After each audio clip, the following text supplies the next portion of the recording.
დღევანდელი განსახილველი თემა იქნება ჟურნალი და ეს არის უმნიშვნელოვანესი თემა, რაც ყველა ტრეიდერისთვის არის ძალიან მნიშვნელოვანი. ამის გარეშე ვერ განვითარდები ფიზიკურად, ვერ ნახავ პროგრესს, ვერ გექნება შენი სტატისტიკა, ვერაფერი მოკლედ და ამიტომაც ამ ლექციაზე კარგად მომისმინეთ, იმიტომ რომ აქ გაიგებთ ერთ-ერთ ყველაზე მნიშვნელოვან რამეს, რაც დაგეხმარებათ, რომ თქვენ წარმატებას მიაღწიოთ და პროგრესი განიცადოთ ამ საქმეში. ჟურნალი. რა არის ჟურნალი? ჟურნალი რამოდენიმენაირი შეიძლება იყოს, ჟურნალის ასევე ვიყენებთ ხოლმე ნოუთებისთვის, რომ რასაც ვსწავლობთ ახალს, რა თეორიას უსმენთ, აი მაგალითად ეხლა ხომ მისმენთ, ხო? ეხლა უბრალოდ პირველ ჯერზე მომისმინეთ და მე ამ ვიდეოს მეორედ უყურეთ და დაიწყეთ ჩანაწერების გაკეთება. რამე ახალს რასაც ვიტყვი, რასაც ვიტყვი მოკლედ ახალი ინფორმაციას, ყველაფერი ჩაიწერეთ და ნოუთებსაც განახეთ მე როგორ ვიწერდი აქ რამოდენიმე რა. ყველაზე კარგი ვარიანტი შეიძლება ზოგისთვის რავი როულში იყოს კარგი და იქ ურჩევნოდეს, ხო? კი, იქაც კარგი არის, მაგრამ ყოველთვის მე ვამჯობინებ, რომ ჩემს კომპიუტერში მქონდეს ყველაფერი ნოუთი, რაც იქნება, იმიტომ რომ მარტივად მიღწევადია, შეგიძლიათ ფლეშკაზეც გქონდეთ, რო არ დაიკარგოს. და ხო, მოკლედ, ეს არის ტრეიდინგის ჟურნალი. ამის ლინკს აღწერაში დავტოვებ. ეს არის Notion-ი. Notion-ი არის ეს აპლიკაცია. Notion-ში ვაკეთებდი ადრე ნოუთებს, ეხლა სხვაგან ვაკეთებ, მაგრამ ეს არის სადაც ვაკეთებდი და ძალიან მოსახერხებელი და კომფორტული არის Notion-ი. მოკლედ, როცა უბრალოდ იმას იზავთ, რა ქვია, მაგ ლინკს დააჭერთ, duplicate უნდა გავუკეთოთ. Duplicate-ს რო გავუკეთებთ, თქვენს აკაუნტზე გადმოიტანეთ და გექნებათ ესე. ხო, ეს არ იქნება, იქ სხვა რაღაცები იქნება, მაგრამ შეგიძლიათ წაშალოთ და თქვენი გააკეთოთ თქვენი ახალი template-ი ექნებათ რა. თუ ეს რთულიც არ არის, შეგიძლიათ თქვენს გააკეთოთ, ან თქვენით მოიძიოთ კიდე სხვანაირი ვერსიები, მაგრამ ამას ვიყენებდი მე ადრე და მოდი ახლა განახებთ ტრეიდერმა თავისი ტრეიდები სად და როგორ უნდა ჩაიწეროს და რა არის მნიშვნელოვანი და რაზე უნდა გაამახვილოს ყურადღება რა. პირველ რიგში აქ ვწერდი ბალანსს, რა ბალანსზე მქონდა აკაუნთი ტრეიდის შემდგომ. აი, წავაგე ეს ტრეიდი და მქონდა 49,750-ზე. 12 ოქტომბერს ეს dates ვუთითებ, 12 ოქტომბერი 2023 წელი, თითქმის 2 წლის წინ იყო ეს ყველაფერი. ხუთშაბათი დღე იყო, დღეც ძალიან მნიშვნელოვანია რა დღეებია. ზოგადად იცოდეთ, რომ ტრეიდერმა თავის სტრატეგიაზე უნდა იცოდეს, რომელ დღეს არის კარგი, რომელ კვირაში არის კარგი, რომელ კვირაში ცუდი, რომელ დღეს ცუდი, რომელ თვეში და თუ საშუალება რომელ წელს არის ის კარგი და რატომ. ხო, ეს ამ ყველაფერზე ინფორმაცია უნდა გქონდეთ, რაც შეიძლება მეტი, იმიტომ რომ რეალურად შენი სტრატეგია ვითარდება აი ამ data collecting-ით რა, როცა შენი ინფორმაციას აგროვებ შენ სტრატეგიაზე, როდის არის ცუდი, როდის არის კარგი, როდის როგორ არის კარგი და ასე შემდეგ და ასე შემდეგ, ეგ ინფორმაცია რო გაქვს, შენ ფაქტი გაქვს რეალური, რომ შენი სტრატეგია პროფიტულია და თუ რამეა და პროფიტული არ ხარ, არის შენი ფსიქოლოგიის და შენი ემოციების ბრალი. დღე ხუთშაბათი დღე იყო ეს ტრეიდი რო გავხსენი, სესია New York AM სესიაზე გავხსენი, თიკერი ანუ რავი, წყვილი, ფეარი, რაც გინდათ ის დავუძახეთ, ეს იყო ES-ზე გახსნილი, პოზიცია როგორი იყო, ლონგი, შორტი, ან ლონგის და შორტის, მარტო ლონგი იყო გახსნილი, ლოტსი, ანუ პოზიციის ზომა, ან კონტრაქტები, ან ლოტსი, რომელიც გინდათ ჩაწერეთ, რავი, მნიშვნელობა რა აქვს, ამასაც დაარქვევ, 8 კონტრაქტი ვიყავი შესული, outcome იყო შედეგი იყო წაგება, ან წაგება, ან მოგება წერია, აქ არის break-even და partial. PNL არის შედეგი რაც მივიღეთ, აგერ ჩაწერ -250 მივიღე შედეგი, რისკი რამდენი იყო იმასაც ჩაწერე, რისკი იყო $250-ზე, იმდენ რა თქმა უნდა და ეს რისკი თუ რიგors თავისით გითვლის, ანუ 1 არის დავუკარგე, entry time-ი რა დროს შევედით ტრეიდში და exit time-ი რა დროს გამოვედით ტრეიდში. ასევე ძალიან მნიშვნელოვანია ნიუსები, რომ იცოდე რა ნიუსის დღეს გახსენი ტრეიდი, იმიტომ რომ უნდა იცოდე რა ნიუსის დროს ხარ ცუდი, რა ნიუსის დროს ხარ კარგი, იქნებ ნიუსები რო არ იყო, მაგითო წააგე და ასე შემდეგ და ასე შემდეგ. მოკლედ, შემდეგ გადავდივართ უკვე, აგერა ოფენს. ვაჭერთ. წერთ, ეს საკმარისი არ არის, აქ რაც მიწერია, ამაზე ბევრად მეტ წერდი, იმიტომ რომ ეს არ არის საკმარისი. ამაზე ბევრად მეტი უნდა დაწეროთ, რატო შეხვედით Rage-ში? აქ ერთი სკრინი არ უნდა იყოს, აქ ბევრი სკრინი უნდა იყოს, უნდა იყოს, მოდიოდეთ მაღალი time frame-დან, მერე საშუალო time frame-ზე გადახვიდეთ და მერე უნდა გადახვიდეთ double time frame-ზე, სადაც entry გააკეთეთ, ხო?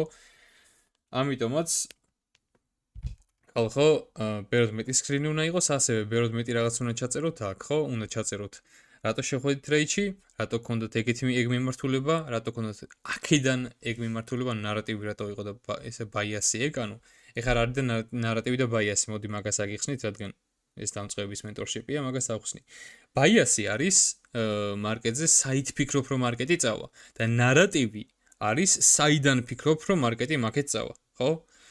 ეს ორი რაღაც ეგრე განსხვავდება ერთმანეთისგან. ამიტომაც ან დაწერთ რატო გქონდათ ეს ნარატივი და რატო გქონდათ ეს ბაიასი მარკეტზე, ანუ ეს ტარგეტი მარკეტზე რატო გქონდათ და ასევე კიდევ მე რასაც ვურჩევ ხოლმე ჩემს მოსწავლეებს, ხო, არის ის, რომ ჩაწერეთ ასევე, ჩაიწერეთ ასევე მაგ ტრეიდს მიუწერეთ, ასევე ის ფსიქოლოგიური პრობლემები, რა პრობლემებიც ამ ტრეიდმა გამოიწვია. ან ტრეიდის გახსნამდე შეგეშინა ტრეიდ შესვლა და მსგავსი რაღაცეები, ან ტრეიდში რო იყავით, მალე გინდათ გამოსვლა, იმიტომ რომ გეშინოდათ მაგ პროფიტის დაკარგვა, ან პირიქით გაღორდით, ან რავი, ძალიან ნერვიულობდით სანამ ტრეიდ შეხვდით. ნებისმიერი რამე, მოკლედ, რამე შეიძლება ოდნავ მაინც ტრეიდისთვის ხელი შეეშალა, ეს ყველაფერი უნდა აღირიცხოს ჟურნალში. იმიტომ რომ მე თქვენი ტვინი მაგ პრობლემაზე იწყებს მუშაობას, ხო? რომ იწყებს მუშაობას, გახსენდება რომ შენი პრობლემა ჩაიწერე, შეიძლება მეორედაც გაიმეორე პრობლემა, მაგრამ რო გახსენდება, ხო? ამით მე უკვე იწყებ იმაზე მუშაობას, რომ ეს ყველაფერი გამოასწორო. ხო.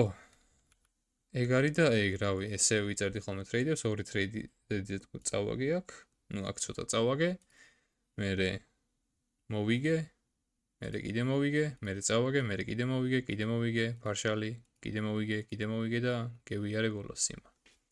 ხო, მოკლედ ეს არის, ეს ყველაფერი აღრიცხული უნდა გქონდეთ და ძალიან დაგეხმარებათ ეს ყველაფერი იცოდეთ, ჟურნალი არის ძალიან მნიშვნელოვანი. თუ ჩემს მოსწავლეებს ინტერვიუს უყურებთ, გეცოდინებათ, რომ ჟურნალი მათგან ყველას აქვს და ყველა აკეთებს ნოუთებს და ყველა იწერს ამ ყველაფერს.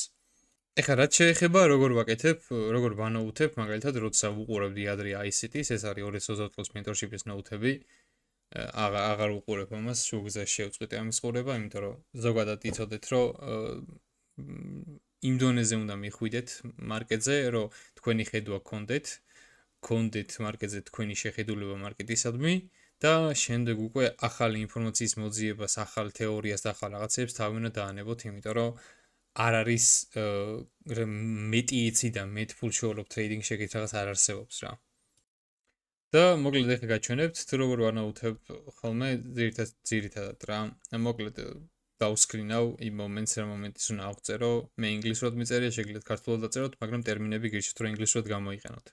იმიტომ რომ ძალიან ბევრს სულ და გოიმ ქართველებს აქვთ ხოლმე პრობლემა, რომ რატო აინგლისურებთ ყველაფერსო და რატო ლაპარაკობთ ინგლისური ტერმინები თუ ქართულ ტერმინს რატო ვერ მოუწენ, ქართულად რატო ვერ მოუზენებთ მაგ ტერმინს სახელიო რა. თავში ჭკუა რა კონდეს მაგ ადამიანს რა, მით უმეტეს რომ საქართველოში არის შოვება საკმარისი ინფორმაცია რომ შენ მოიძიო და კარგი და სწორი ინფორმაცია მიიღო, საქართველოში მასეთი ინფორმაცია არ არის, მაგაზე თავს დაუდებ და ვერ მეტყვის რომ არის, ბევრი ინფორმაცია საქართველოში საიდანაც შეგიძლია ტრეიდინგი ისწავლო. ეგ ერთი და მეორე ადამიანს რომ მოუნდეს რაღაცის მოძიება, ხო? სიტყვა ფითილით და სიტყვა ჩრდილით და სიტყვა ისა რა ქვია, რაღაც ქართული სიტყვები რო არის, მაგით, ხო? ადამიანი ვერ მოიძიებს ფიზიკურად რაღაცას სწორი ინფორმაციის მიღება რო უნდა. თავისით ვერ მოიგონებ ტრეიდინგში ვერაფერს, ხო? ამიტომაც რაღაცის მოძიება რო გინდა, რაღაცა ტერმინი ისე უნდა იცოდე, როგორც საჭიროა და არა გადმოაქართულო და მე რავი, სულ მე ვერ გეყოლებით, შეიძლება კითხვა რო დამისვათ, სულ შეიძლება პასუხი ვერ გაგცეთ, ამიტომაც რაღაც მოძიება რო დაგჭირდეთ, თქვენაც უნდა შეძლოთ მაგის მოძიება და მაგას გადმოაქართულებულ ტერმინით ვერ შეძლებთ. ეგ იცოდეთ, ამიტომაც ტერმინები შეინარჩუნეთ ინგლისურ ენაზე, როგორც საჭირო და როგორც ქვია. ხო, ესე მოკლედ დავსკრინავ, შემდეგ მიუწერ მნიშვნელობას რამე ახალი რაც გავიგე. ჩაოლობროთ კიდევ სკრინავ დასახელება უფრო უკეთესად ანაუთებენ ხოლმე მინახავს, მაგრამ აი დიდი განსაკუთრებული საჭირო არაფერი არ არის, მთავარია იწერდე, ანაუთებდე, სწავლობდე, მე ხო ამის ხმა დამავიწყდა, რასაც ისწავლით, თქვენით მე შედით მარკეტზე და თქვენით ნახეთ ეგ ყველაფერი, რომ კარგად ისწავლოთ და გაგიჯდეთ ეგ ინფორმაცია.